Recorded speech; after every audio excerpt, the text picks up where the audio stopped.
செல்வங்களுக்கு காலை வணக்கம். ம். ஆமா. என்ன சொல்ல விரும்புகிறேன், முன்வருகிறேன் என்று கேட்பீர்களேயானால், நீங்கள் வலது கையை பயன்படுத்தும் பழக்கம் இருந்தால், அ பெரும்பாலோர் வலது கையைத்தான் செயல்பாட்டிற்கு பயன்படுத்துகிறார்கள்.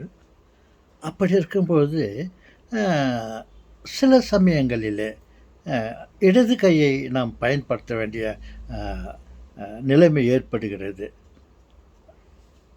அவசரத்திற்கு அப்படித்தான் சொல்லலாம்.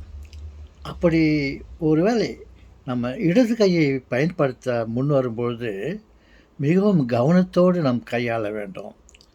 குறிப்பாக ஸ்டவ் எரிந்து கொண்டிருக்கிறது என்று வைத்துக் கொள்ளுங்கள். நமது வலது கை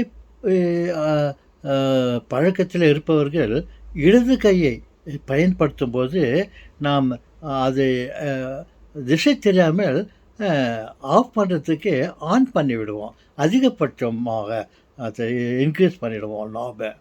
ஏன்னா நமது வலது கையில் பண்ணி பழக்கம். அதே மாதிரி இடது கையை பண்ணும்பொழுது தவறுதலாக அது கேஸை குறைப்பதற்கு பதிலாக கூட்டி விடுவோம்.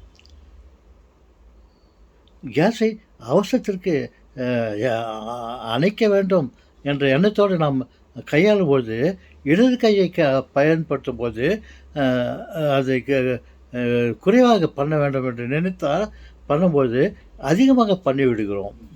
அது என்னுடைய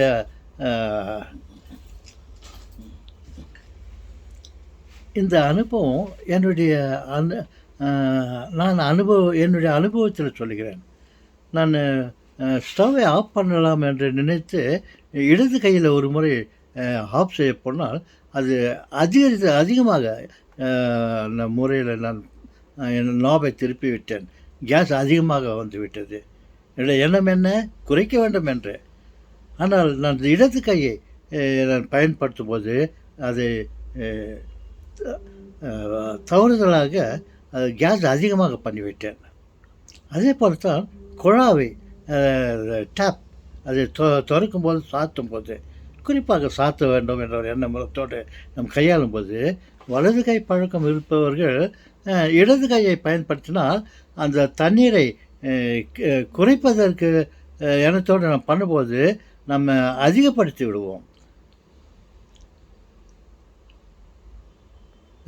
நமது பழக்கம் வலது கையில் பண்ணுற பழக்கம் இருக்கும்போது அவசரத்துக்கு அல்லது ஏதோ இடது கையை பயன்படுத்த பண்ணும்போது அதை குறைப்பதற்கு பதிலாக அதிகரித்து விடுவோம். நான் சொல்வதை புரிந்து கொண்டிருப்பீர்கள் என்று நினைக்கிறேன். அதே போல் ஒருவேளை நீங்கள் உங்களுக்கு இடது கை பழக்கம் இருக்கும் பொழுது வலது கையை பயன்படுத்தினால் மிகவும் கவனத்தோடு நாம் அதை கையாள வேண்டும். குறைப்பதற்கு பதிலாக அதிகரித்து விடுவோம் மாறுபட்ட கையில் அதை கையாளும் பொழுது. நீங்கள் சிறிது கவனத்தோடு கையாள வேண்டும். பழக்கத்தில் இருக்கும் கையை விட்டு பழக்கமில்லாத கையில் அது பயன்படுத்தும் போது கொஞ்சம் கவனத்தோடு செய்தால் நன்மையாக இருக்கும். பாருங்கள், கேஸ் அதிகமாகிடுச்சு, பால் கொதித்து கொண்டு இருக்கிறது வைத்துக்கொள்ளுங்கள். உடனே அது கொதித்து வரும்பொழுது அது ஸ்டவ்வை ஆஃப் பண்ணும்போது எல்லாம் போகும்போது வலது கைக்கு பதிலாக இடது கையை நம்ம பயன்படுத்தினால் கேஸ் அதிகமாக நாம் பண்ணிவிடுவோம். அப்போது பால் கொச்சி கீழே ஊற்றிவிடும் சிறிது நேரத்தில். அதை பொறுத்தான் இடது கை பழக்கம் இருப்பவர்கள் வலது கையை பயன்படுத்தும் போது மிகவும் கவனத்தோடு நாம் செய்ய வேண்டும். ஓகே, சொல்லுங்களே. இது தாத்தாவின் ஒரு குறிப்பு. பாருங்கள், தண்ணி ஒரு பாத்திரத்தில் நிரம்பி இருக்கிறது. அது உடனே அது குழாவை சாத்த வேண்டும், தண்ணியை நிறுத்த வேண்டும் என்ற எண்ணத்தோடு மற்றொரு கையை பழக்கமில்லாத கையை பயன்படுத்தினால் அது க்ளோஸ் பண்ணுறதுக்கு பதிலாக ஆன் பண்ணி விடுவோம். ஓகே செல்வங்களே, நீங்கள் செல்வங்கள். நான் 1 சொன்னால் நீங்கள் 9 அளவிலே புரிந்து கொண்டிருப்பீர்கள் என்று நினைக்கிறேன். ஓகே.